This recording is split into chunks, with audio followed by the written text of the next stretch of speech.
Good morning and welcome to the Eye of Faces. I am Sir Buckley. You are here for Scraps and Scrolls. We're on part 5 of A Storm of Swords. Part 5 already, which you'd think would be a long way, but we've got 17 parts. So really, we're still just getting started, but it's all kicking off. It's all getting very, very interesting. So thank you for coming. Hello, how are you? Welcome.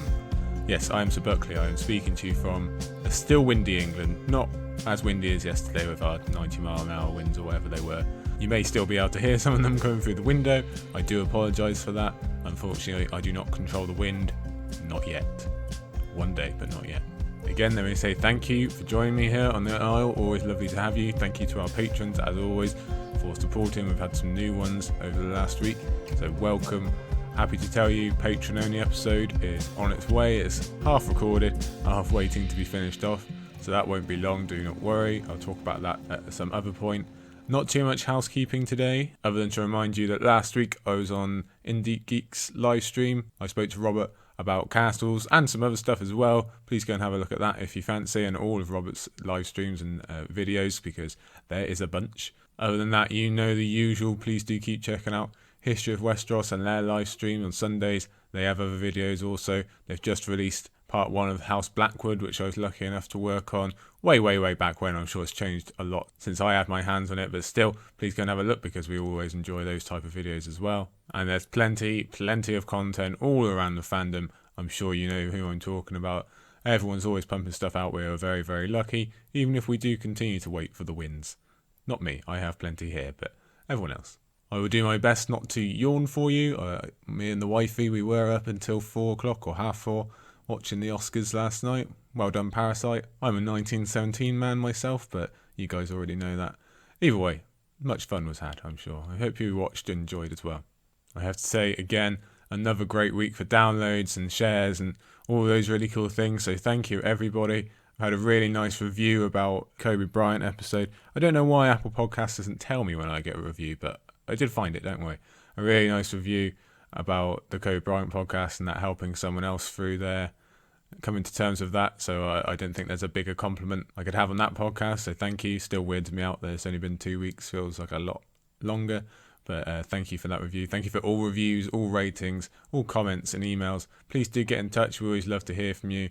You can find us, well, you know by now. You can also find us on YouTube. Don't forget that big jump in subscribers there and listens there. So that's very fun. And yes, please do have a look at our Patreon. You might well be interested, especially with the Patreon-only episode coming up. And I remind you, that's for all patrons, $1 and up. So that might be of interest to you. And one very quick note from me. I don't know why I'm sharing with you. I shared on Twitter yesterday. I've had a real big weekend for reading. One of those weekends, especially yesterday, because we were pretty much just shut in because of this storm. Real big weekend for reading where I just sank into a book. But one of those, it was one of those days where I just fell into it and now I can't put it down. Yeah, I don't know why I'm sharing, really, just because I'm sure you all love reading too. So do get in touch. Let me know what you're reading. What are you obsessed with? Also had a big discussion this week on series that people want to get to but haven't yet. So that was cool as well. Speaking of discussions and Twitter series, before we get to the main event today, let's go through last week's pair pick. If you remember, this week I set you the challenge of deciding between Varys and Littlefinger, for which character you would have rather had as a POV through A Song of Ice and Fire. Happy to say, had the highest amount of votes yet, 136, and the result, much more decisive than I had anticipated. Easily, with 75% of the vote, was Varys, 75 to 25. Yes, Varys wins, he runs away. And always good discussion. Let me talk through a couple of your comments that you got back to, some of the discussions. There was a lot of discussions this week. That's always very interesting. I hope we can keep that up. Mainly about Littlefinger being a creep and we don't want to get in his head. I completely agree. At Dudson Warren, I think he says it best maybe. In the immortal words of the Girls Gone Canon hosts, Littlefinger get a job. Yes, hashtag creep. Completely well said, well echoed by many others. And we did have an interesting conversation with Dudson Warren about, he claimed Varys is the lesser of two evils. Now I happen to agree, because you might have heard me say before, I believe Littlefinger to be the ultimate villain in this series, the worst there is. But let's not forget that Varys has his evils as well. At Manners Without, that's the Brotherhood Without Manners podcast, they made the good point that, at least with Varys, you'll see more insight into the plots throughout the world. He's got a wider range, whereas Petyr Baelish, while he is still very informed, is really going to focus in on himself. So Varys, he gets the broad strokes a bit more. That's a great point. Similarly, at Winged Leo, good friend at Winged Leo, he also picks Varys because his insight would be a more interesting read than that of Littlefinger, and again makes the same point. He's an agent of chaos, but we only see his self-interest in his own moves. Varys sees the whole board. At Lucy Latino agrees, I don't want to be near Littlefinger's mind. Also, I find Varys more interesting. Hard to argue with that. We also had a few comments about how we don't really want either of these characters as a POV. At Feranion, I've probably butchered that, but at Feranion says, I like it better with neither open to full scrutiny. Someone needs to keep the reader a little off balance, especially in a work of literature where one of those underlying themes is that all narrators, conventional wisdom, rumours and prophecies are unreliable, and these two do that best. So that's a great point and very well said. And again, Lojak Komura popped up. I don't want any of them because I like the mystery, but did vote for Varys in the end because it is always interesting to see who is underneath all the masks. And yeah, that's the big question. I think we know even less of Varys than we do of Littlefinger if possible. At Aim Gamer did say he wants to see how Littlefinger's mind works, so we do have some votes. I think the best vote for Littlefinger we had was from Lindsay Ford. Really, I don't want either of these. Part of what makes them great characters is that we're always guessing their motivations, so much that we heard a second ago. But she voted Littlefinger because I'd only want him as an epilogue POV to see his reaction when he gets shanked, as all epilogues do. And that is a great point that I had not considered. I think we can all get on board with that. Littlefinger as an epilogue, or even a prologue character, I suppose, but probably not.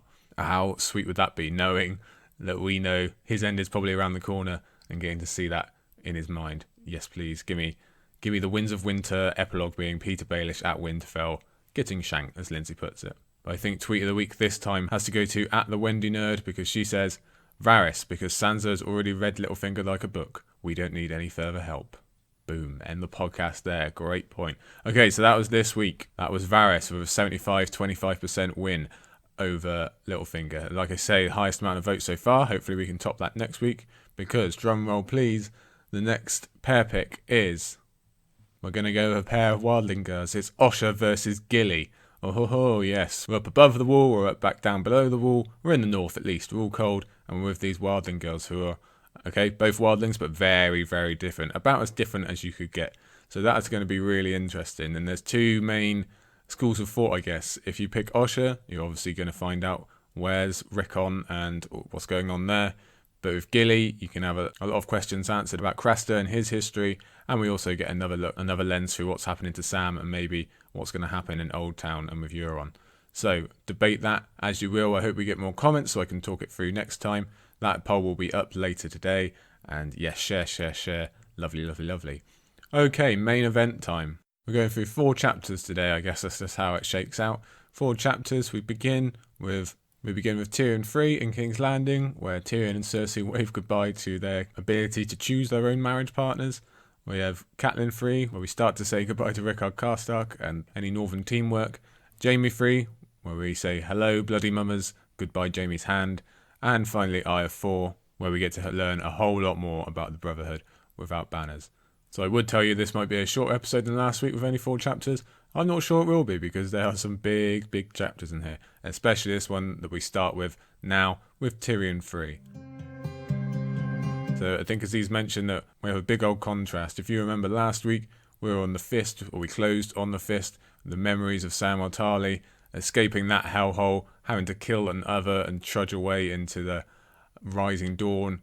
And now we skip all the way down to a comfy small council room where we can talk about all these things that obviously don't matter to us now because the bigger enemy has been played up north. But still, these things do matter, and George, he has a good way of getting us back interested.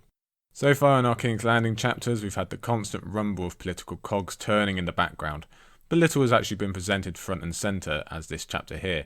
We've had hints in Sansa chapters. We've heard Tyrion gain information from Bronn, but really we haven't had big discussions like we have had so often before. In fact, we've had very little of this in a long time. The most comparable is Sansa watching from afar in the aftermath of the Blackwater in the throne room, where actually many of the points raised in this chapter actually originated. But as far as a fully fledged council meeting where all hands are laid on the table, as much as they ever are in King's Landing, it's been a minute. It's been a long time. We didn't get a lot of that in Clash of Kings at all. And most important, this is our first opportunity to really see the Tyrells and Lannisters together. So this is an incredibly important display of the new game board, both for us and Tyrion. He's kind of being reintroduced to it as well. And again, there is the prevailing theme of this book.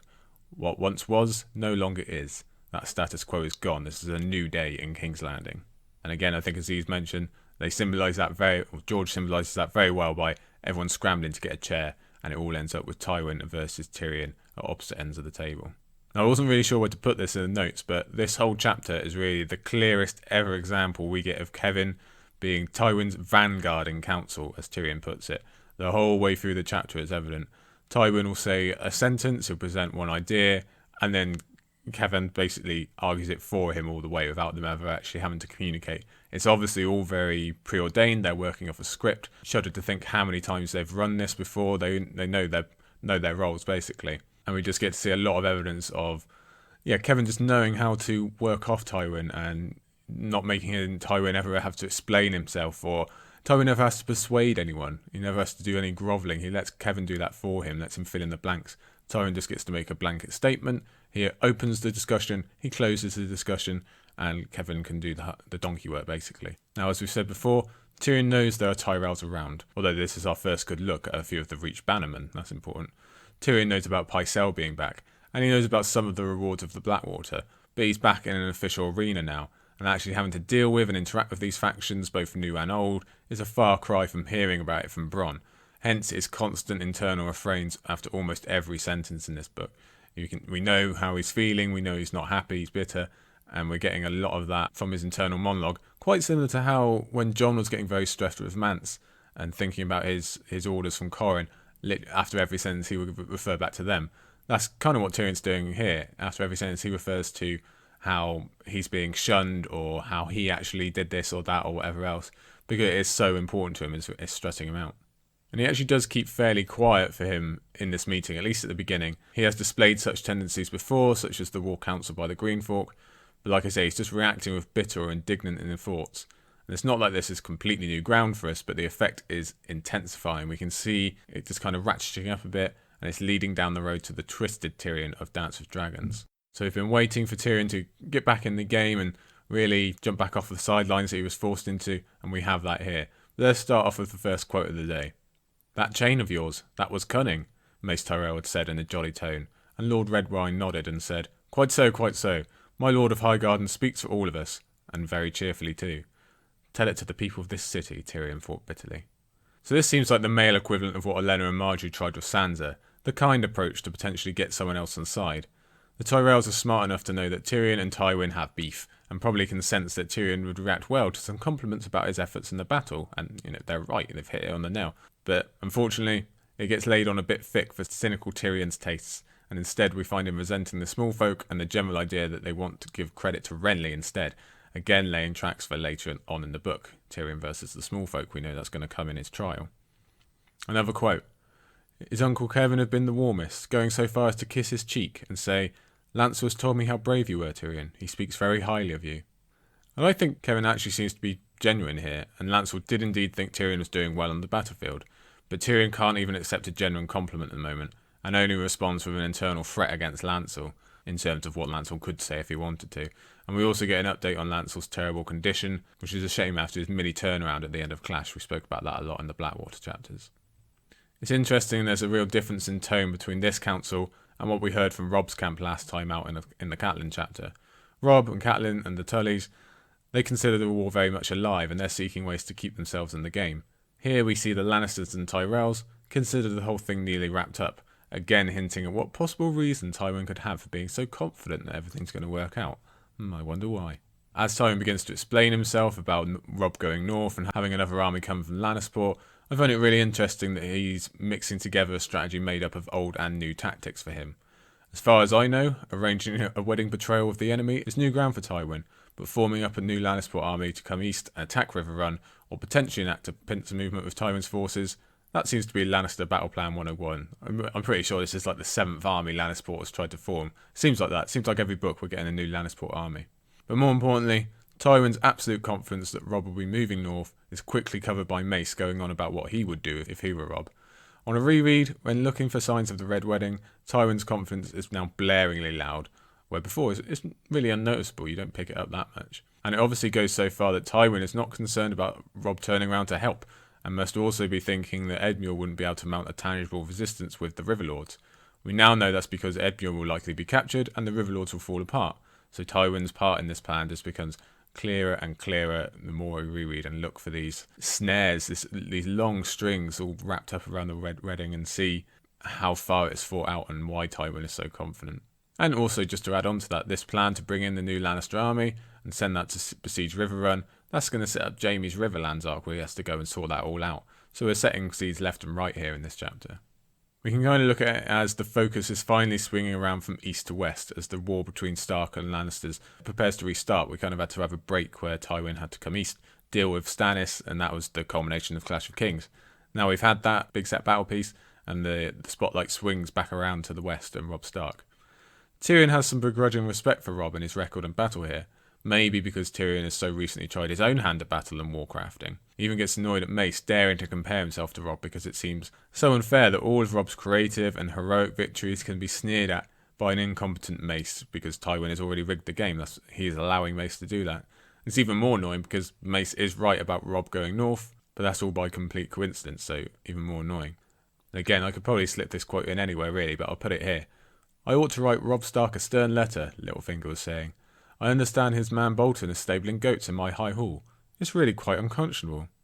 So I take this little insert as Littlefinger is subtly reminding everyone about his new station, considering the topic that will come up later of Lysa Arryn. He's just setting the siege. Hey guys, just remember, I own Harrenhal now. I'm a great lord of Westeros, so I'm going to come back to that in a second. It's classic Littlefinger just giving a little prod to everyone. Now the conversation moves on to Balon Greyjoy and his offers of alliance and what can be done about him in the north. And it's a very interesting development that Balon believes his war in the north has gone well enough to start offering alliances when it seems so doomed in Clash of Kings and Theon's End and all that stuff. We know that it truly is doomed, so perhaps this is more Balon trying to take advantage of his situation before everything goes truly wrong and everyone finds out how shit he is at everything. I find Tywin's reaction to this very interesting because he seems plenty confident that Balon could become a problem that they don't want to deal with later, but he also ends up deciding not to accept the alliance. I do wonder if Tywin goes through this procedure and this kind of farce of a conversation merely because Cersei gives us a taste of what's to come in Feast and her POV with this quote. "He ought to be offering fealty," snapped Cersei. "By what right does he call himself king?" Or perhaps it's merely show for the Tyrells, as Tywin would logically be unable to hold an alliance with both Balon and Roose, and he's obviously much deeper in the basket with Roose by now.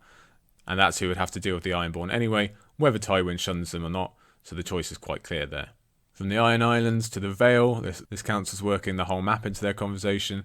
We talk about Lysa a little bit, and Tyrion, he actually reminds us of his darkness when thinking on his time in the Eyrie. But I'm wondering if that real bitterness he has about the Vale and Lysa Arryn is going to come back some way for wins. Let me give you this quote here. He says, "My lords, grant me the men and I will sort out Lysa Arryn." He could think of nothing he would enjoy more, except perhaps strangling Cersei. Sometimes he still dreamed of the Eyrie sky sails and woke drenched in cold sweat. And this is really one of Tyrion's first things he actually puts into this council meeting, and it's only met with condescension from Mace, so again we can see Tyrion's mood worsening.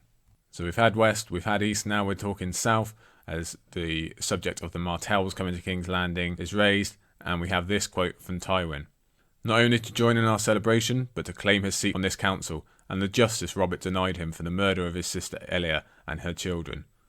That's Tywin Lannister saying that, the justice that Robert denied him. Is that not just, wow, Tywin hypocrisy at its best, surely. Another quote on this subject. "Red wine does not give a fig," Tyrion thought, "but Rowan looks fit to gag." I enjoy seeing that certain lords can still detect this kind of injustice. They're obviously talking about Elia and the murder of her children here. They can still detect this kind of injustice, even if they know it will do them no good to speak up about it. Not yet, anyway. I'd have to check if House Rowan has any particular ties to House Targaryen, but certainly Mattis Rowan seems to be annoyed about the lie, so maybe he will find his voice when either Faye Hagon or Daenerys come calling. That would be very interesting. Friends in the Reach indeed. I often wonder what Tywin's long-term plans would have been for keeping the Martells and Tyrells working together, not only in the same city, but on the same small council. Even from this small expert, there's complaints and problems, and that's about half of the problem, and the more incendiary half ever being present in the room when Oberyn turns up. Tywin's supposed plan of everyone playing one big happy family seems far too basic, and he must surely realise the Dornish are going to want some real token of true vengeance.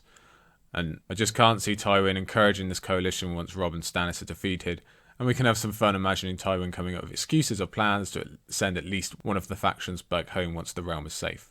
Of course, that'll never happen because it turns out that the thing in common between Tyrell and Martell is they've got zero interest in being members of the Lannister family, as it's currently formed at least.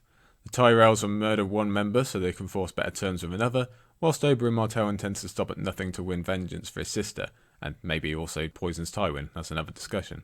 So this Southern Coalition really never stood a chance at all. Sorry, Tywin. I probably should just pause quickly there because the storm outside has renewed and started again. Perhaps it can sense we're talking about Storm of Swords here and what's getting involved. So if you can hear the wind and rain over the mic, my apologies. I'll try and do my best to edit that out later. But anyway, back to what we're up to. So they leave the Martells there and they get down to what they're really all there for, divvying up the spoils from the Blackwater, even more so than they've already done in that Sansa chapter at Clash of Kings.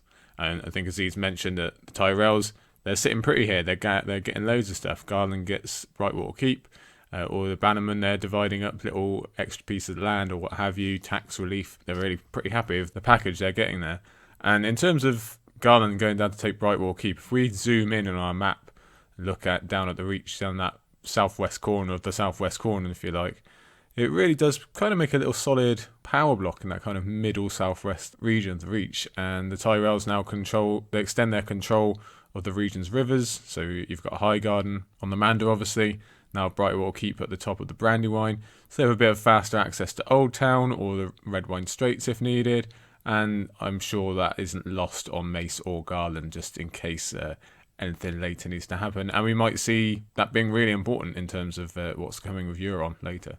As a more general overview of these spoils and what's happening, the entire idea of repossessing the homes of 47 lesser lordlings and 1,600 knights, obviously the losers of Stannis' side, that's a huge deal. It's a massive shift of politics, resources and influence that can be entirely dictated by Tywin and the other victors. They just get to decide now what's going to happen with all these tracts of land and homes and anyone sworn to them. True, there's nothing else as famous as Brightwater Keep, but this is still going to affect thousands of people, either by them being on the good side and being gifted new lands and powers that they now owe to the Lannisters and Tyrells, that's important, or if they're on the unlucky side and being removed from these lands and their homes, likely leaving them with little resources with which to challenge the Lannister Tyrells. So you can really see the strings here. Oh, we don't like these people to do too much, let's take away their lands, they can't strike back at us. Oh, we want this person to owe us something, or we need to reward him for something, let's give him this tract of land. That's how it's working. So sure, the Lannisters won the Blackwater because they needed to survive. If they didn't, they were dead. But this kind of prize and power is a huge part of the victory pie, and it's crucial in trying to re-establish a dominant reign of the crown. They need their influence to spread out further than King's Landing. They're trying to get the whole of Westeros, especially this southern block, under control again, and this is how they're going to do it. The downside of this is that it will encourage many to harbour resentment, either by further buying into the Stannis Baratheon cause that their father or relative died for, or sheer annoyance they've been punished for something that was nothing to do with them. This is obviously if they're one of these people getting their lands taken away from them. Either way, it means if they ever see the Lannisters start to topple, as they might not too long after this, they'll be all too happy to start pushing along with them. And next in line for the stupid Cersei quote of the day, the conversation turns to the Goldcloaks who broke or ran during the battle and what should be done with them. And of course, Cersei comes out of this. They might have endangered Joff with their cowardice, Cersei said at once. I want them put to death. So almost an identical statement to earlier, where Cersei just jumped straight to the extreme. Tywin's solution of broken legs isn't any kinder, but it again shows that at least he's thinking a little bit. Cersei does not. Just straight away, kill them all. No thought for resources or what that might look like or optics or anything like that. Just straight off, and that won't be the last we see of that in this chapter. Staying with these people who have broken and what to do with them, what's far more telling is when Varys and Tyrion both tried to direct some men to the Night's Watch. It's definitely poignant for Tyrion to remember Gior and the calm times back at the Wall, when we've just seen Gior escape from a wintry hell in our last chapter last week, and we really now know how imperative it is for more men to join the Night's Watch. That's really important. But it's also nice that Tyrion bothers to try and get some justice for the fallen Sir Jacqueline Bywater, showing us he has not completely fallen into Dance of Dragons hatred just yet. But it's Tywin's reaction we should be most concerned with here, because he is so cocksure, so arrogant and self-obsessed, he completely blows off the problem of 100,000 wildlings breaking into the north, as Varys tries to report here. Now, to be fair, there aren't specific numbers mentioned here, but Tywin is pretty clear in opinion. He'd rather use this as an advantage to battle his enemies. He even thinks of making an alliance for Mance. And it's honestly surprising that a man whose hand for so long can be this naive about what a wildling invasion could mean for the north and for the southern kingdoms as well. Or maybe he really just did leave Rickard Stark to his own devices back in the day. Maybe just didn't bother with the north at all. We don't really have any information on that. But let's not forget that Tywin is supposed to be running the whole Seven Kingdoms right now. But there's no thought for anyone outside his cause, whether they be civilian or militant. He shirks his duty when last week we had Jon specifically thinking of how he would do anything to protect the north and the rest of Westeros as well, how all the Stark children were thinking about their own duties.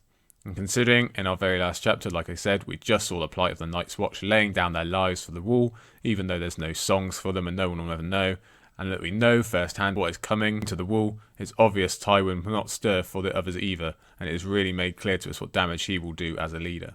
Again, it's the opposite to Jon, and later in this book it'll be the opposite for Stannis as well. Stannis is the one who answers the call, Tywin is not. And I guess also, sorry Roose, I suppose you're now on your own against both Ironborn and Wildlings, plus whatever comes over that wall. It's quite clear Tywin was not intending to help Roose out with any of those. Varys isn't done, he has yet more reports. Let me give you this quote. There's fighting on the Stepstones, and a new war between Tyrosh and Lys seems likely. Both hope to win Myr as an ally. Sailors back from the Jade Sea report that a three-headed dragon has hatched in Karth, and is the wonder of that city. Dragons and krakens do not interest me, regardless of the number of their heads, said Lord Tywin. So I love that Varys frames his report of Daenerys in such a way that makes it seem completely fanciful and far away and on the horizon. So he technically does fulfill his role of reporting the truth, but also completely plays Tywin, as we see in Tywin's response. Varys obviously wants to keep people guessing about Daenerys, or better yet, not bother guessing at all. So best way is to prop up the idea that it's just a stupid rumour. I think Tywin might have got a bit more interested as time went on, but this is definitely the kind of thing that will work on Cersei later, where she just thinks, no, this is the story, because of these reports, basically. I wonder if he is employing the same tactic when he begins talking about war on the Stepstones. Is that his cover for reporting on the movement of the Golden Company, perhaps? Not that the Golden Company would be involved in this yet, I think, but it's in the right geographic direction. Either way, it's classic Varys, especially him even saying the words three-headed dragon, and Tywin still not getting the hint. Of course, Tyrek Lannister is next on the agenda, and obviously Lannisters loom far larger in Tywin's mind than even dragons do. And speaking of Tyrek, and that just makes it more difficult for me to say, Tyrion, it's really testing me here. Just to add to all this act, Varys gets close to tears when he reports that Tyrek is still missing, despite most of the fandom being fairly convinced Varys either has him in possession, or at least knows what happened to him in the riots. So this really is the Varys we grew up with in this chapter, where he's really employing all of his little tricks of the trade. Let's switch from Varys to Littlefinger here, and it's good to see Petyr Baelish hasn't changed whatsoever in his time away. And it is kind of amazing how long we've actually been away from him. It has been a while. It's the same unfunny jokes, same being weird in front of everyone, and same sense that he probably goes back to his chambers after these meetings, telling himself everyone absolutely loved his gags, he had a great day at school.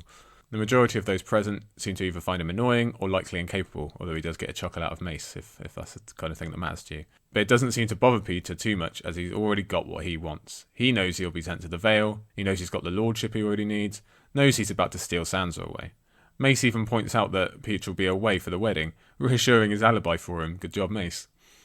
This must be a very exciting time for Littlefinger. He's about to travel into the next stage of his master plan. It's a real big hurdle he's about to go over. And he's going to leave all of this behind. So I suppose he wants to get in as many dick jokes as he can before he has to leave. Now, once the first half of the meeting finishes and the Mace and his cronies leave and Littlefinger and Varys leave, the Lannisters, by which I mean Tyrion, Cersei, Tywin and Kevin still remaining, they talk about Littlefinger a little bit more. Let me give you this quote. A coin is as dangerous as a sword in the wrong hands. His uncle Kevin looked at him oddly. Not to us, surely. The gold of Cassidy the Rock is dug from the ground. Littlefinger's gold is made from thin air with a snap of his fingers. The Lannisters are so secure in their gold delivering their position, Kevin can't even perceive of anyone without a huge army knocking them off, which is strange considering how close they came to losing it all in Clash of Kings, and it doesn't bode well for his dealings with the Tyrells. I guess it speaks to how unique Littlefinger really is. His path to success is so against the status quo. Tyrion seems to be the only one to recognise Littlefinger for the danger he is, but this is all just a tad too late. As we discussed many times in Clash, he had his opportunity. But I suppose he also had a lot of things drawing his attention elsewhere. Likely Tyrion regrets that now, but he lacks the power to do anything about it. We should also consider that Littlefinger knows he's going to be framing Tyrion for Joff's murder in a few weeks, so making him Master of Coin seems like a little dig to annoy Tyrion, but also confuse the finances and books of the crown, and possibly keep his own embezzlement hidden for a little while longer. If the Master of Coin is arrested, then there's going to be a period where no one's looking, presumably. So as we go into the ending of this chapter, and we find out what it is remembered for, we learn that Sansa told Dontos, Dontos told Littlefinger, and Littlefinger has now told Tywin about the plan for Sansa and Willis to marry in Highgarden.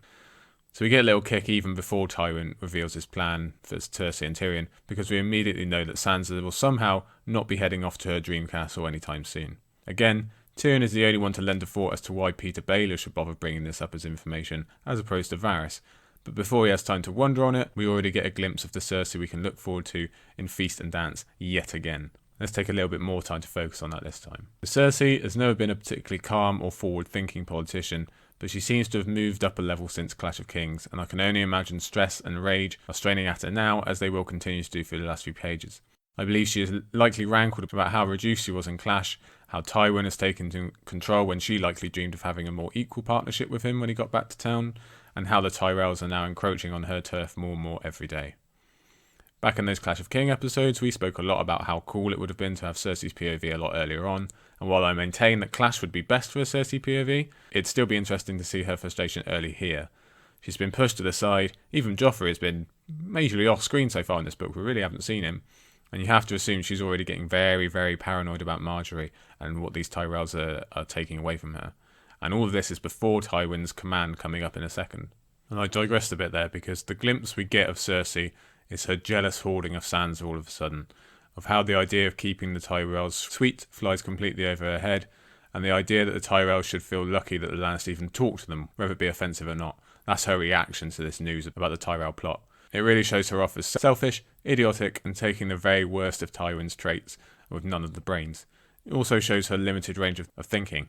Tywin is immediately concerned that if the Tyrells can quickly switch from Renly to Joffrey, they can just as easily switch to Robb.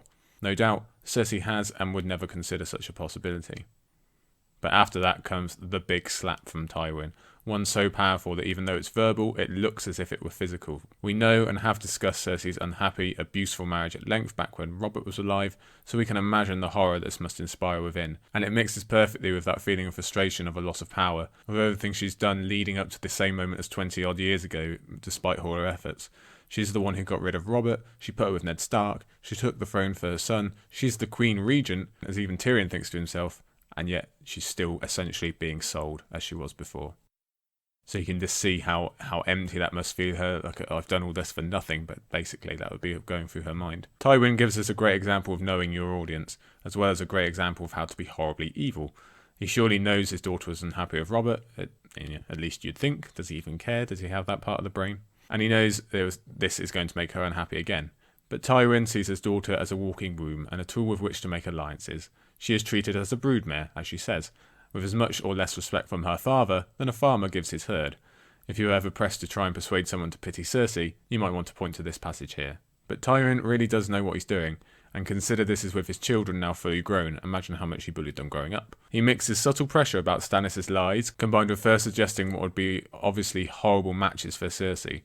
I mean, is there anyone less appealing in this world than Balon Greyjoy? All before he then brings up his preferred choice of Willis, who now seems much better by comparison. Even Tyrion feels sorry for Cersei after all this, and that's really saying something. Then again, after Cersei walks out, Tywin then turns his guns on Tyrion, and though he's not nearly as brutal in his way of talking about it, it amounts to the same thing. Tyrion will be sold off or else. This obviously touches the nerve of Tyrion, given the fact that Tywin brings up sex workers first, and immediately links the themes together to represent Tyrion's dissolved marriage to Tysha. Unsurprisingly, Tyrion gets real angry under the surface at his father. Not only is he being reminded of the whole affair, but Tywin is acting like it never happened, as he will in Tyrion's final chapter. And that obviously gets on Tyrion's wick quite a bit. Tywin even manages to get a height joke in there, for good measure. And if Tywin is going to be that cruel about his own flesh and blood, why would he be any different to a member of the house that is his sworn enemy, in terms of talking about Sansa? We have this lovely quote. Why? Do you plan to mistreat her? His father sounded more curious than concerned. The girl's happiness is not my purpose, nor should it be yours. So doesn't this just sum him up perfectly? Tywin simply does not care about a woman's feeling or her soul. Like Cersei, Sansa is just another body to be put to use for Tywin. Everything else be damned. It says volumes about his issues with women and the female gender, especially when we get into his hypocrisy with sex workers and Shay, and really it just paints him as completely evil. He simply does not care about Sansa or her well-being. The fact that Sansa is still a child is huge here because it produces another similarity to Tysha. Tywin is effectively telling Tyrion to have sex with someone regardless of their consent, so there's not a whole lot of distance between this rape and the one committed in the barracks so long ago. And just to slide this in here, we should note that Tyrion does suggest returning Sansa to Catelyn, so he at least recalls the vow he once made and he has some kind of inkling to do right by her. But anyway, if we looked at how Tywin pitched to Cersei, let's do the same for Tyrion, but start with the key difference. Cersei gets commanded to obey, Tyrion does not. I think that says bunches for itself. But back to the pitch. Tywin begins with recounting how no one in Westeros wanted Tyrion while he was growing up, playing on the idea that this might be Tyrion's only chance at marrying a woman either as beautiful or as high class as Sansa, and it really plays on one of Tyrion's major insecurities that we've discussed time and time again in his chapters, the idea that he cannot be loved. Clearly, Tywin recognises this and is despicably cruel enough to play on it. Then Kevin gets to play good cop by dangling Winterfell over Tyrion's head before Tywin returns and begins wondering if one of Tyrion's cousins should get the cookie instead, obviously trying to inspire jealousy in his son. It is literally like they are trying to get a toddler to behave. Unfortunately, it does kind of work on Tyrion. Lord Protector of Winterfell, he muses, while his main gig in King's Landing is gone, so you can't blame him for wondering, and he did have an odd connection with both Winterfell and the Night's Watch back on his journey north, so fair enough. And now the conversation kind of comes full circle as we return to Robb, and like with other information earlier on in Tyrion 1, Tywin already knows about Robb and Jane getting married. This information will be spreading rapidly, of course, but this is another clue that Tywin is getting information from somewhere he's not supposed to be, possibly even the Spicers. I really hadn't considered that possibility on previous reads, but that mixed with this quote, Robb Stark will father no children on his fertile Frey. You have my word.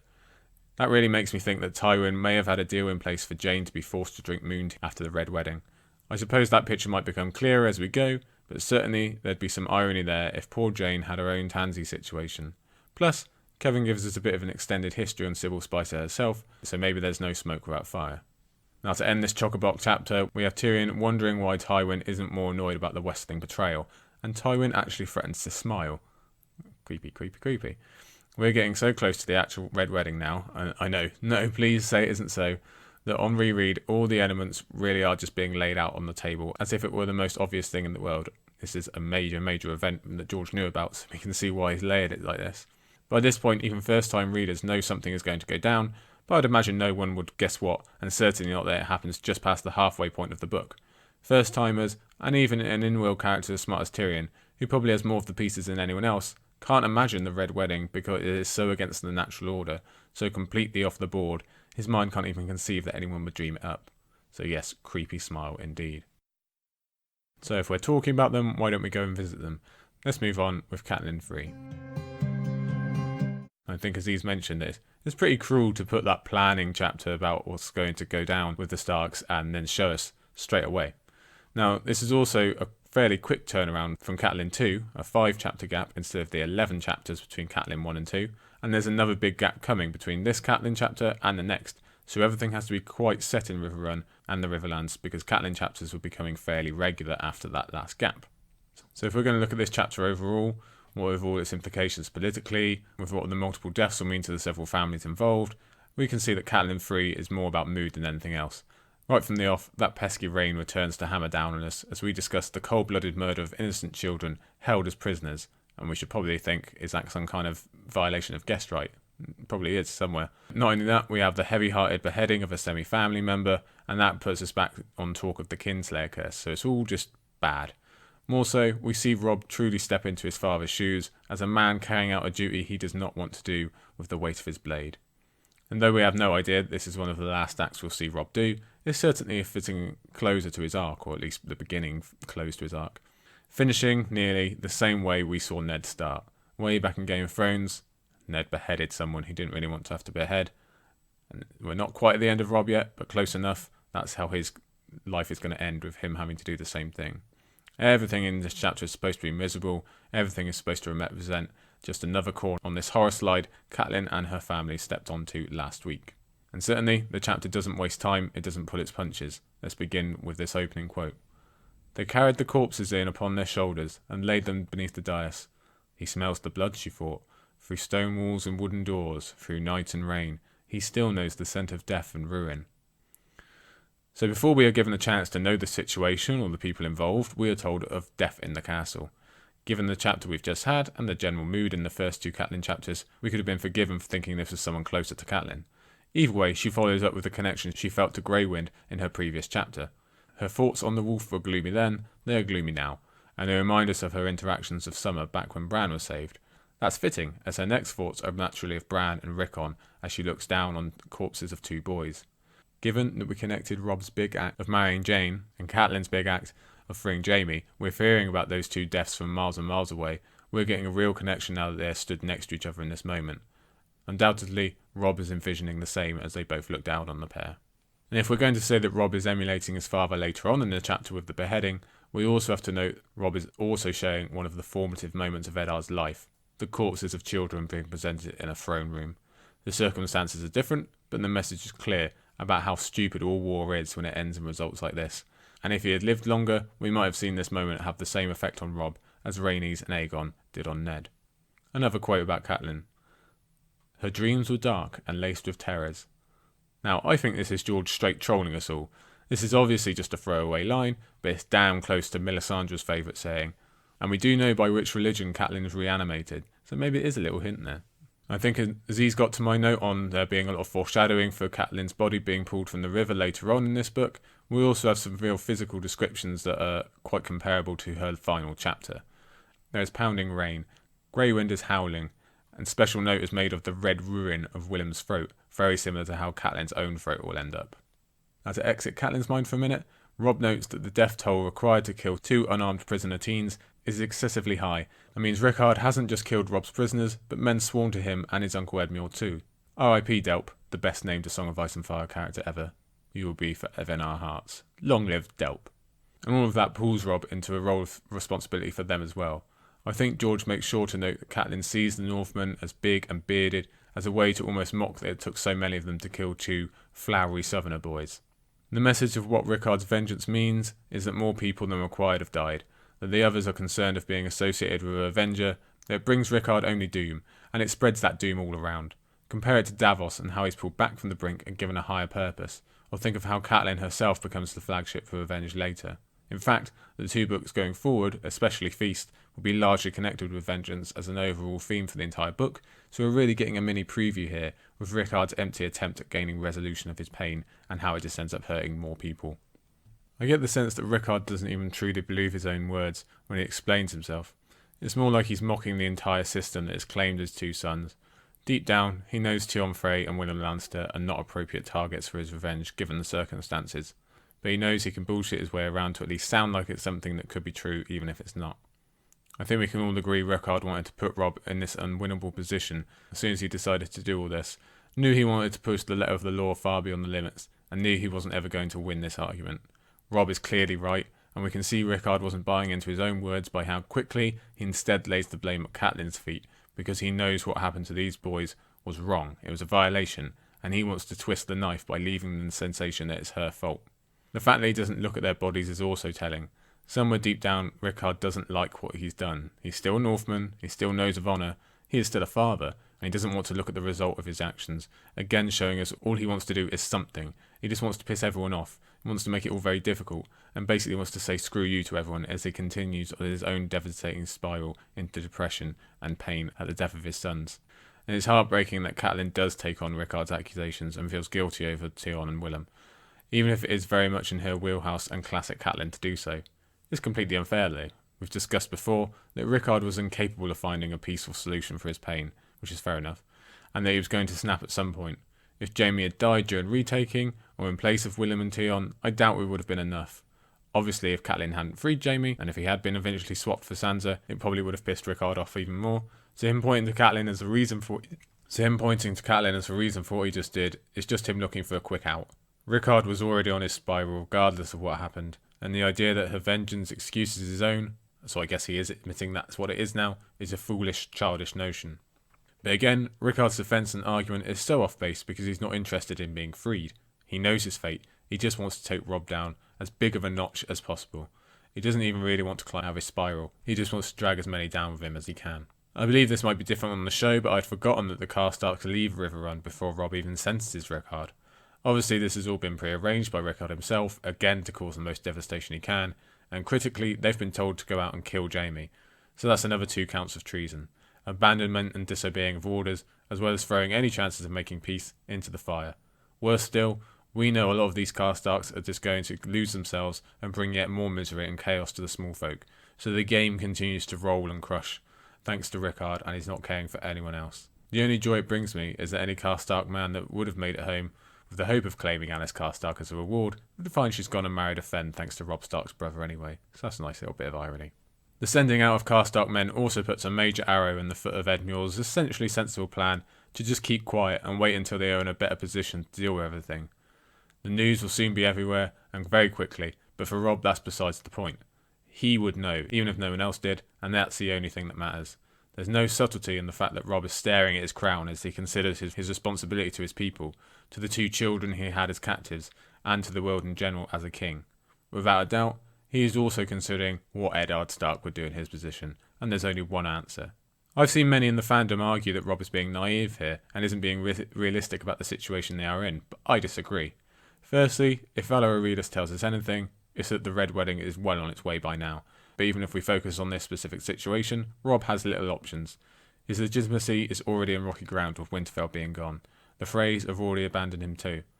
If he now goes back on delivering justice, on that responsibility we just discussed of being a king, what kind of king is he? What does that say to his bannermen and the small folk around him? Moreover, if someone can portray him so blatantly and get away with it, well, worse betrayals are coming, but it still sends a pretty clear message that this king is no king at all. There's no argument that morally, Robb was always going to choose the beheading, but I'd like to make it clear it was the correct choice politically as well. And remember, Rickard knew all this. He knew there'd be no chance of a peaceful resolution. That was his point. Force Robb into this position so that he loses either way. We have some quotes from Robb here, some really hard-biting quotes. Here's the first, and it's Robb replying to Edmure about what could be done about making an alliance with the Karstark sons later. Even if Harrion were that sort, he could never openly forgive his father's killer. His own men would turn on him. These are Northmen, uncle. The North remembers. So normally the North remembers is quite a fan favourite. It's a bracing thing because we all like the North generally. But this is one of the saddest uses we've actually seen throughout the book. But I think that line probably pales in comparison to this one. And it's still, again, Robb to Edmure. Rickard Karstark killed more than a Frey and a Lannister. He killed my honour. I shall deal with him at dawn. So that's just a real badass line. Combine this with him putting his crown back on and becoming king again, as Catelyn puts it, it's just a great silhouette of the man Robb has become. Compare this to back in Game of Thrones when he first became Lord of Winterfell, back when he had to hold Bran's hand in the dark. It's an incredible amount of growth in a surprisingly short time, and for more on that real fast tracking of growth and all Robb had to put up with, I would really recommend you go and listen to the Radio Westeros episode on Robb Stark, or any of their episodes, but specifically that one for this purpose. But we also get the other side of this strong picture, because Robb does break down a bit and we have him admit how difficult this is for him, this one act and being kingly itself, how all of it truly defies logic, and how he simply can't make everything better again despite his intentions. He knows this will have consequences, and yet he must do it anyway. We can really feel the weight of the crown on his head in this moment, and the horror slide just goes on and on and on. When it comes to the big event of the beheading, and note that the rain is pouring down again, Rickard tries to get a final dig in to make Robb's life ever more difficult going forward. He obviously knows his fate, but still has enough venom left to want to hurt Robb by trying to insinuate that he is killing an ally and a member of his kin. In another brilliantly smart and quick Robb line, Robb notes that this is a two-way street, and Rickard didn't uphold his part of being a loyal ally. In fact, he corrupted it entirely. Besides, I think he'd be hard-pressed to find anyone to agree this is actual kinslaying, or no one in the Seven Kingdoms nobility, and especially from the same region, would be able to attack one another ever. But again, none of this is Rickard trying to save himself. He's merely trying to leave as much emotional damage behind as possible. The final part of this chapter, after the beheading, gives us a rare glimpse into the marriage of Jane and Robb. And unfortunately, it's not the prettiest of looks. Jane's account of Robb's frustration, his desperate searching for an answer, even in maps or in letters, and his feeling of being penned in at every angle, the despair he must be feeling, really hits me hard. And Jane has to share the same frustrations in that, aside from their physical relationship, she is also fruitlessly searching for some kind of answer. As if that isn't enough of a downer, we get another confirmation that George really has it in for people named Jane. I give you this quote. The girl smiled at that. My mother says the same. She makes a posset for me, herbs and milk and ale, to help make me fertile. I drink it every morning. I told Robb I'm sure to give him twins. An Eddard and a Brandon. He'd like that, I think. Sorry, Rickon, you're out of the name game. But as we spoke about earlier, the idea that Sybelle was pulling a tansy is horrible and sickening and seems to possibly also be the reality. The betrayal of having the person who's supposed to protect you and the one person you can really trust doing this to you, by which I mean her mother, well, it makes you feel for Jane and Lysa if you have any sort of soul at all. Here's hoping Sybelle Spicer doesn't have to wait as long as Hoster Tully did for his comeuppance. Okay, we're halfway through here. We're going to move on to Jaime III. So for the 1000th time already in Storm of Swords, we get a real nice connection on 2 chapters being placed next to each other perfectly. We've just spoken a whole bunch about the Karstark men being released into the wild to hunt down Jaime Lannister. That's on our mind for this whole chapter, and yet, in a wonderful mix of irony and coincidence, Jaime does get captured by Northmen, or people in league with Northmen, but the wrong ones. And we've also been speaking a lot about horror slides. Jaime doesn't experience anything 100 of his terrible as a Red Wedding, but for him personally, this isn't so much a horror slide as it is a horror cliff that Jaime blindly falls off and loses the thing that matters to him most at the end of this chapter. And we begin in Maidenpool and one of the worst scenes we've come across so far. It puts me in mind of the scene in Mulan, and I do like to think about Mulan a lot, where they just climb over the hill and that whole village is just gone and there's just no one alive. Here in Maidenpool, there's no people, but plenty of wild wolves and feral dogs fighting amongst the leftovers. The magical fountain that we've heard so much about from Sansa and Dontos is filled with rotting corpses. I mean, come on, it's filled with rotten corpses. How terrible an image do you want to give us, George? I'm actually really glad Sansa never sees this. This is the ultimate scene of the small folk being forgotten and left behind by the nobility, because this is word for word what's happened here. The Mootons, they're supposed to be protecting Maidenpool, they've just shut their gates. They've let their people be terrorised and stuck their fingers in the ear. It's about as anti-Stark as you could get. I think Aziz did actually mention this quote, but I'm going to say it again. They saw nothing living but a few feral dogs that went slinking away at the sound of their approach. The pool from which the town took its name, where legend said that Florian the Fool had first glimpsed Jonquil bathing with her sisters, was so choked with rotting corpses that the water had turned into a murky grey-green soup. Yeah, just that you consider that for a little while. I think George is getting his point across here. But if we look at our maps, Maidenpool is actually really far east of where they were before in Jaime II, back when they passed the Inn of the Kneeling Man. That's a heck of a rate they made, and stretching this far east takes them out of the Brotherhood area in the mid-Riverlands type section to the west of Harrenhal. Not that they know about them anyway, and it also keeps them clear of Harrenhal, so I guess that makes sense. If they can get past the northern-occupied Harrenhal, they now nearly have a straight shot down to King's Landing. And really, the difference in distance is staggering from where they were to where they are now. If they travel down the coast, in theory they are going into an almost Lannister-controlled land. I think, as he's mentioned, the problem is they don't know about the Battle of Duskendale and how that's going to affect them in a minute. After Maidenpool, we have this quote. A half-mile on, green began to creep back into the world once more. Jaime was glad. The burned lands reminded him too much of Aerys.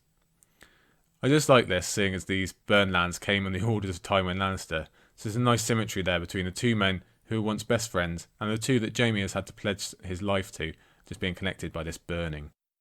So early on, Brienne makes a choice about taking the Duskendale Road or the unnamed Coast Road, and though they both eventually come to the same place and perhaps make it likely they'll be captured at the final hurdle, I do wonder if the Coast Road literally goes all the way up around Crackclaw Point and back, because that would take them ages to clear, and perhaps would allow some time for those defeated Northerners to disperse. Of course, Brienne will end up going that way in Feast for Crows, and she's not going to have a great time of it, so maybe either way they were screwed. And a quick shout out to Cleos Frey for noting that the Coast Road would have been safer, because for him, it definitely would have been. The passage where Jaime remembers his origins with Cersei is interesting for several reasons. Firstly, that in Jaime's first 2 chapters, we went back to major moments of his life in joining the Kingsguard and slaying Aerys, and now we're jumping back further instead of doing the whole thing linearly. Second is the idea that if Joanna had lived, Jaime and Cersei's relationship might have been nipped in the bud before they came to full sexual maturity, and hence a whole lot of bother would have been saved. So maybe Cersei should be thanking Tyrion in a rather sickening way. We also get to discover that this affair is a lifelong thing, and therefore something Jaime sees as completely natural. He doubles down on that by referring to the Targaryens doing the same thing, And of course that Lannister pride burns through, as he genuinely believes the lion to be superior to the dragon, so they should be allowed to do it too. He even believes it's so normal that he begins thinking it would be a good idea for his own children. He literally states he believes the Lannisters to be above the law. For all we pin Cersei to the wall for not considering anything past the length of her own sentence, or the wider world or political situation, Jaime is just as guilty. He's taking an incredibly simplified version of what might happen even in an incredibly stable peacetime. There's no thought for how this might be received by the faith, by the small folk, or most notably by his own father, and it's quite comparable to back in his last chapter when he was thinking about how he'd go to war with Robert and just doesn't really think past his own sentence like Cersei. And this quote merges with something else. He's referring to Tommen here. I quote, "We can marry into Myrcella once we've sent Sansa Stark back to her mother." So even more telling is the end of this passage, where Jaime accidentally admits to himself he genuinely does intend to send Sansa back. It happens so quickly I'm not even sure he notices, but it's a lot of progress considering the position he was taken in Jaime 1. But just like that, we're thrown into the first action of the chapter, when Jaime hears the arrows and he gets his old skills kicking in automatically. Brienne, she doesn't notice as quick as Jaime, but she's strong enough to take the punishment anyway. And then there's Cleos, who really doesn't get a chance to react and show his skills because he essentially dies of poor timing in the end. He's just unlucky. And after that, Jaime does his best Big Walder impression by horribly stating that he has many cousins, and he proceeds to rob Cleos' corpse. And I like that this particular scene is zeroed in on when Jaime speaks with his Aunt Jenna in Feast for Crows, it's Cleos' mother. And most importantly, Jaime gets his hands on a sword, leading to what you would think would be a defining moment of the chapter. Now, I am a lifelong believer that the show's duel between Brienne and Sandor is the very best we ever get on screen. Similarly, I think all of Brienne's duels on page are the best written and the most beautiful to imagine, and there's no change of that here, even if we don't get it through her POV. The ultimate irony of this fight is that they really are at the final hurdle. They've put up with each other across half the Riverlands, they've survived now multiple attacks together, and the end is in sight, apart from pesky Duskendale being in the way. But in the end, Brienne's saintly patience that we've praised across Jaime's previous 2 chapters finally wears thin, and Jaime presses it merely because he can, because he still doesn't like her, because he's still a bully, and because the only way he can express himself is by fighting. So here we go. Right from the off, Jaime boils over of equal parts arrogance and pure bliss. He knows he's chained, unbalanced, restricted, and has the wrong sword, yet he clearly doesn't bother thinking about the fact that he's seen Brienne's skill at arms already, and apparently isn't slowed down by getting hit by 2 arrows a couple of minutes ago. He is absolutely sure of his victory, because he's just stepped back into a world that he has always owned. There's no reality where he can lose. Let's give you a quote from this sword fight. "The swords kissed and sprang apart and kissed again. Jaime's blood was singing. This is what he was meant for. He never felt so alive as when he was fighting, with death balanced on every stroke." And that quote reminds me very much of Tyrion's thoughts on the Blackwater, which he also linked back to Jaime. So again, Jaime is in his element. His arrogance still maintains though, especially when he gives a moment of respite, as though it's a gift, when in the very same sentence he states that he is breathless and he's the one who stops first, whereas Brienne's breath is slow and deep by comparison. Another quote, "She is stronger than I am." The realization chilled him. So I adore this part of the text. Brienne has made her own attack, she's cut his brow, she's denied him any kind of hit on her person, and Jaime is now tiring until finally his crystal bubble breaks and the realization hits him. It reminds me of our comparisons to professional athletes when we spoke about both Jon and Robert Baratheon in early Game of Thrones, especially Jon when he arrives at the wall. It's very similar here. We'll never know how much Jaime's imprisonment really affected his skill, how much of it is natural aging, when was the last time he was actually duelling for his life, and how much is the simple fact that Brienne is better than him. But the point is that rock-sure fact that Jaime could not be beaten is suddenly broken in his mind. In one way, it might be kind that Jaime loses his hand in 5 minutes' time. It gives him a lifelong excuse. And not that this is confirmed to have happened, but what if the Riverrun cells really had robbed him of his ability, and this had been the start of a long, terrible road that could never match his previous high? At least the mutilation robs him of that reality.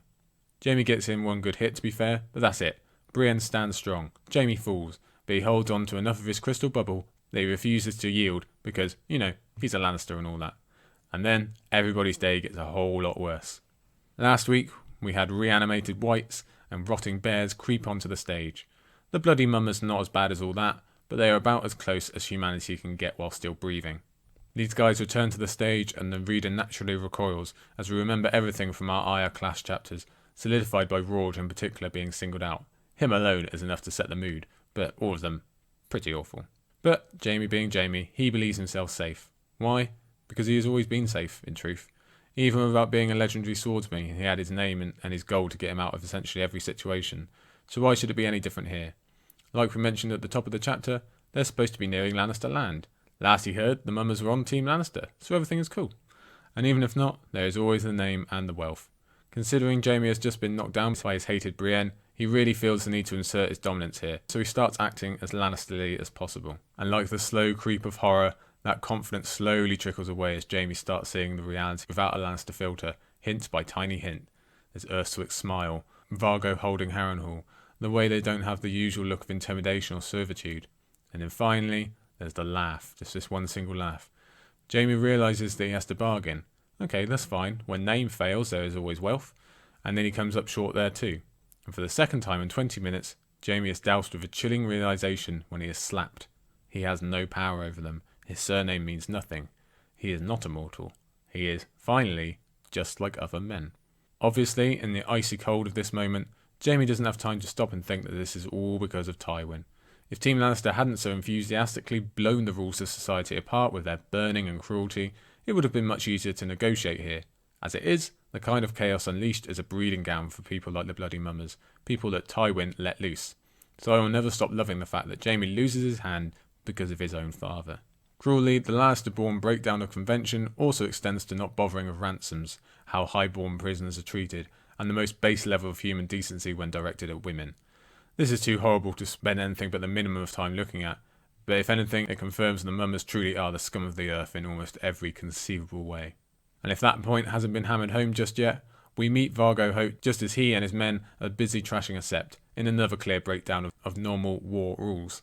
And in such a manner, the hanging septum particularly, that their sadisticness is an obvious disdain for anything good in the world is a very clear line in the sand. And then, the moment comes. Just as Jaime regains confidence in himself and his name, just as he labels Vargo Hoat an idiot who he can bully or bribe as he does nearly everyone else, and just as Jaime mentally reassures himself as Jaime Lannister, the Lord Commander of the Kingsguard, and that he will never be so low as to show weakness, the Arak comes down and his hand comes off. It's cruel in more ways than we can describe. It's a death unto itself, and it's the end of the Jaime we know, for good and bad. For the first time, Jaime receives the loudest, most inarguable message that Lannisters are not gods among men, that he is not invincible, and that he, in a very different way now, is no longer like other men. Okay, for our final chapter today, we're sticking in the Riverlands, but we're going back to that other section, a little bit happier of a section, it must be said, and we're going back to Arya 4. I'd completely forgotten that Arya visits this Lord Leicester at the beginning of this chapter, but it's very interesting to see that the Brotherhood don't only interact with one type of people or one class of people. Obviously, a larger amount of resources can be offered, but it's also great for keeping the enemy guessing about where you might be if you're also interacting with the nobility a little bit. Then that is followed up with a completely different setting, a hidden village in the trees, as much a true fantasy setting as any, and with a Lady of the Leaves to complete the image. And I really, really hope we come across those guys again. It's as if Arya is getting a quick tour of the entire Brotherhood infrastructure in this chapter. And I guess also access to a maester is incredibly useful to them, not only as a healer, but as probably the best opportunity for communication and information. Clearly, given Lord Leicester's limited mental capabilities in this chapter, this particular maester is supportive of the Brotherhood, and I wonder if he reports back to the Citadel on this. I'm unsure if it's stepping over the mark of his oath or not. We're going to zip forward to this Lady of the Leaves, and they're visiting this village in the trees. I'll give you this quote. "A dozen wolves went down the Hayford Road 9 days past, hunting. If they chanced to look up, they might have seen us." So you got to wonder, is that Karstark's? We'll wonder about that again in a second. As if we need any more convincing, we see how much Beric Dondarrion means to these people when the Lady of the Leave clutches Lem's arms about the supposed death of Beric. I suppose there's a sliding scale to all this. At first, these tales of death must be incredible blows to morale, but time and time again, they hear that Beric has survived. They might even hear how, maybe. So much so that by the time Beric finally does die later on, the Brotherhood probably have the opposite problem of trying to get people to believe he's actually dead. I suppose I find it particularly hard to put myself in the mindset of not yet knowing that Beric truly is being killed and then resurrected, because it's just so tied into his character. We have to remember, I doesn't know any of that yet. If we imagine being a first-time reader, then at the very least you must know by now that these multiple reports of Beric's deaths are going to be significant in one way or the other. In Sally Dance, we get confirmation that it is the Karstarks running around, committing similar atrocities to the Mummers. Again, supreme chapter placement by George. and we see Arya having to bear this confusing cross once more. It still doesn't quite make sense to her how men once sworn to her father, and now to her brother, can do such things. She feels shame, as she knows her father would. Combine this with her heartbreakingly wondering if Robb and Catelyn would still want her after her various deeds, and it's a very emotional opening to a chapter. I remember in Sally's Ants, this is where they find the trash sept and the people hiding under it, and it's interesting that the Septon shelters and works with the Brotherhood when R'hllor is so prominent among them. Would the Septon still welcome them if Forrest was in this specific band, I wonder? We have this quote from the same scene. Not even their leader, who wore soot-blackened armour and a crude lightning bolt on his cloak. When Greenbeard saw Arya staring at him, he laughed and said, "The Lightning Lord is everywhere and nowhere, skinny squirrel." This also evaded my memory somehow, and I'm guessing that first-time readers might legitimately be fooled into thinking that Beric Dondarrion and his many deaths actually belong to several men all pretending to be one, hence providing morale for the small folk and forever confusing the enemy. It is quite a smart idea. From there we get some further info on the Brotherhood in terms of how they find each other, protect each other by not sharing locations, or ensure there is enough to eat and that they don't destabilise the food economy of the small folk, and that all of this is immediately contrasted with Arya's memories of travelling with Gregor Clegane's men because they were all quite the opposite. Speaking of further info, we get a reminder of the story of Tom making up a song about Edmure being unable to do the deed. At first glance this can be seen as some light comic relief, or a throwaway line, but it's actually quite important we learn this now so we can later connect the dots when Tom is reunited with Edmure in A Feast for Crows. I do find it interesting that Tom is kind of reluctant to take responsibility for what his song did to Edmure. Clearly, he doesn't hate the man, but he isn't a fan here either. On top of that, I think it's just part of a strategy by George to get us to intimately know as much of the Brotherhood as possible, and there's still quite a few chapters of them to go, so that when we see them again at the end of Feast, and also the end of Storm, because we will see how much of them has been hollowed out and changed under the direction of Lady Stoneheart, and how they themselves exhibit the same slow signs of death that Beric does in Storm. As a big fan of the Isle of Faces, well hey, I love that we get to visit High Heart and that George gives such a beautiful description, because this is clearly one of these inherently magical places, one of the tentpoles of old Westeros and the world that should be. The idea of this being an intimately important place for the children of the forest is so interesting, and yet so heartbreaking, because like we heard with the giant song last week, humans had to come and ruin everything. In this case, we actually get an exact name for the man who committed this crime against nature, and we don't actually get many examples of this kind of thing far south. And for yet more heartbreak, we have Arya innocently thinking on how this place would be easy to defend because it is essentially a high hill. But we also know this obviously did nothing to help the children of the forest out. Plus, nice comparison to the Fist of the First Men. Next up on this quick travel chapter, we visit upon Lady Smallwood at Acorn Hall, returning us to the idea of the Brotherhood dipping between allies both high and lowborn. Most importantly, and thanks again to the chapter placement, we get a very sharp contrast between Lady Smallwood open-handedly helping a force who helped the small folk, and the Mutons, who abandoned the people of Maidenpool to their fate. We're now given one of my favourites, an opportunity to compare Arya and Sansa. Though the chapters are as linked up as normal, there's a different similarity in how both Arya and Sansa have been devoid of feminine company. As we spoke about in Sansa's last chapter, this has been incredibly important to her. Arya, on the other hand, does not typically seek female activities, but she gets her own reunion with femininity here, the first one in a long time. As bad as it was for Sansa, Arya has spent even less time around women since she escaped King's Landing, and definitely not someone of her own class. Dresses, talk of needlework, none of that is like Arya herself, but does a great job of reminding who she really is, yet also of making her uncomfortable, because she has absolutely no guides on how to relate to dresses and the such anymore, as little as she did before. That confusion and frustration is dissipated when her and Gendry get just a tad more friendly than usual, and though people have pointed out problems with this passage before, I think it was intended to be a rare bright spot in the middle of this horrible war they've been through, a rare moment where they can both pretend to just be children again. There's this quote, "What do you like to do?" She scuffed a toe amongst the rushes. "Needlework." Very restful, isn't it? Well, said Arya, not the way I did it. It's just a cool line I want to mention. It's Arya showing off her wit and her memory of her sister too. But here's another one. A white sun on black was the sigil of Lord Karstark, Arya thought.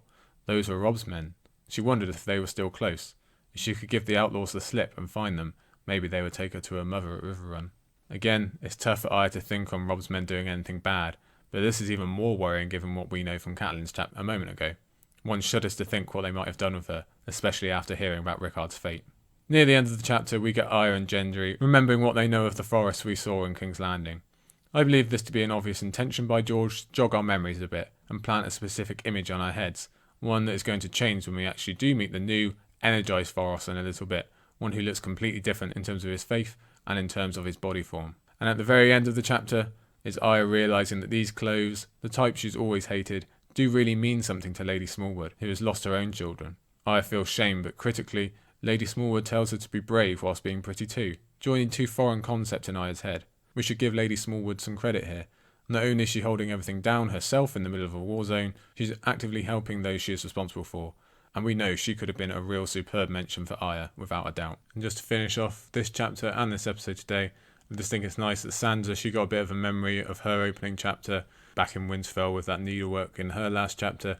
So we have Arya thinking on needlework too. Even if it wasn't her fondest memory, it's a memory of Sansa and the two sisters. Okay, everybody, that is the 4 chapters for today. That is Storm of Swords Part 5. Yes, Part 5 already. Next week, of course, Part 6. And let me update you on what chapters we can expect. That's back to 5 chapters next week. So we have Daenerys 2, Bran 2, Davos 3, Jon 3, and Daenerys 3. So double Daenerys next week. A lot of Essos, a lot of North, and a bit of Dragonstone. We're staying away from King's Landing and the Riverlands, which is a bit of a change. But anyway, look forward to that. That'll be next week. Be sure to tune in to History of Westeros for their live stream. And then the episode of Scraps and Scrolls for patrons will be up Monday, and then general release on Tuesday, as this one will, of course, as well. Now, remind you, this week's pair pick is Osha versus Gilly. Make sure to get your vote in. Please say some comments to me on Twitter. I'm sure I can read them out probably. And like I said way back at the beginning, there are new types of episodes on their way to Live Faces, but I won't keep you about that now. Just keep your eyes open across the God's Eye. You'll see some messages coming soon. Thank you everybody for tuning in. I know this has been a long one, so I won't keep you any longer. I'm off to battle this storm. The winds, oh, they are coming. So pray for me, and I will see you next time. Cheers, guys.